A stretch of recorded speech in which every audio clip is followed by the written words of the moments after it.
How you doing? Lenny, how you doing, man? Good to see you. Good to see you again. Good. Thank you, General McCarthy, for that great introduction. General Stenner extends his regrets. If you live by Mil-Air, you die by Mil-Air, and that's just where he is. It's crack cocaine for the traveling general, but when they call you up and change your reservation, or actually your departure time the day before, these types of things happen. So I'm a poor substitute for General Stenner. He is he's much more energetic than I am. We sometimes call him he's just like a tornado, and with his level of energy and so forth. But I will try to convey his message, and within the context of modernization of the Air Force Reserve. And the first thing I'd like to do is say that the modernization of the Air Force Reserve is not necessarily just about equipment or military construction of our infrastructure and so forth. It's a modernization of thought. And we have been modernizing the Air Force Reserve probably since its inception. Modernization is not a stake in the ground. It's a process. It's a mindset. It's a continuing improvement process, if you want to think of it that way. And we have been doing this to some degree throughout all of our history. What has changed, I think, is that certainly within the past year, and certainly within, maybe even starting on 2 August 1990, when the 1st TAC Fighter Wing deployed to Dhahran for Desert Shield, we began operationalizing what had been, to that point, exclusively, a strategic reserve in the Air Force Reserve. So in the past 19 years, we have been increasingly operationalizing the Air Force Reserve. That is a modernization of thought, a modernization of the usage of strategy or whatever. But in General Stenner's plan, in General Stenner's mind, all of that operationalizing of the reserve cannot, at its core, undercut the basic requirement that we are a strategic reserve for the nation. So there's a balance that we have to strike. We have to satisfy the combatant commander's requirements. We have to support our whole Air Force, our total Air Force, in meeting those operational requirements. We have to balance that on the back of not breaking the strategic reserve. And that is General Stenner's #1 goal. We monitor, and the primary data point or metric that we use to evaluate that is volunteerism. The Air Force Reserve, almost exclusively, not exclusively, but pretty close, achieves all of its operational requirements through volunteerism. And we partner with the Air Force, and they allow us the flexibility to build our participation in such a way that we are able to do that. In certain stressed career fields, we cannot, and we are forced to mobilize, but it comes at a price.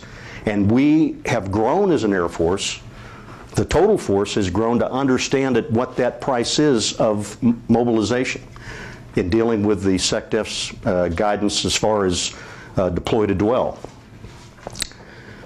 So that comes at a price, but when we can achieve almost all of our objectives through volunteerism, General Stenner believes, and I think he's right, that we are at a sustainable, steady state of supporting the operational requirements of our Air Force and our nation, and still maintaining the ability to provide that strategic depth in our strategic reserve. That's his #1 priority. So I view that as a modernization of strategy, of thought, of tactics, and that is an ongoing process.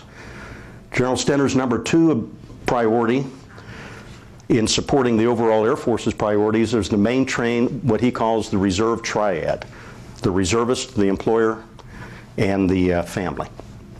Now that requires a modernization too, and we have grown as a community through the years, and with obviously Reserve Officers Association and other associations help in improving the way that we provide help to that family.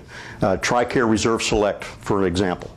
Every time I speak to groups, young officers, enlisted wing commanders representing their people and so forth, comes across as one of the most successful programs that they've seen. So we modernized the way we support the family. Our partnership with ESGR that has matured, has maintained our links to, our communications with our employers, which is crucial. to provide that, not only the we sometimes think of the ESGR as a conflict resolution, and they obviously do a lot of that, but they're our comm link in many cases to our employers, and support those comms with our employers to provide them the planning data that they need so that our participation as a reserve force is well planned out, plenty of notice, and so forth. So that's a modernization effort that goes underway there. General Stener's third priority, which is a modernization of organization, TFI, Total Force Integration, is a way that we look at how we present reserve capability and capacity, not only to the Air Force, but to the joint warfighter. Total force integration is the lens through which General Stener and the Secretary and the Chief look at how we can, as a total Air Force, how will we be able to deal with the facts, the fiscal facts, the fiscal environment here in Washington, and still do all that the nation asks us to do. And we are making, in the process, through QDR, through the budgeting process, the marks on the 10 budget, and working the 11A POM at this time, we're, obviously this is, you guys that live here and work this know that this is a constant process. But we look through this through the lens of total force integration and looking at, we are not in the old paradigm of the unit program and where we own the iron, and as much fun as that was, this is not the Air Force Reserve that I joined back in 1990. Okay, it's changed, and it's changed because we've had to, because of the strategic landscape and because of fiscal realities.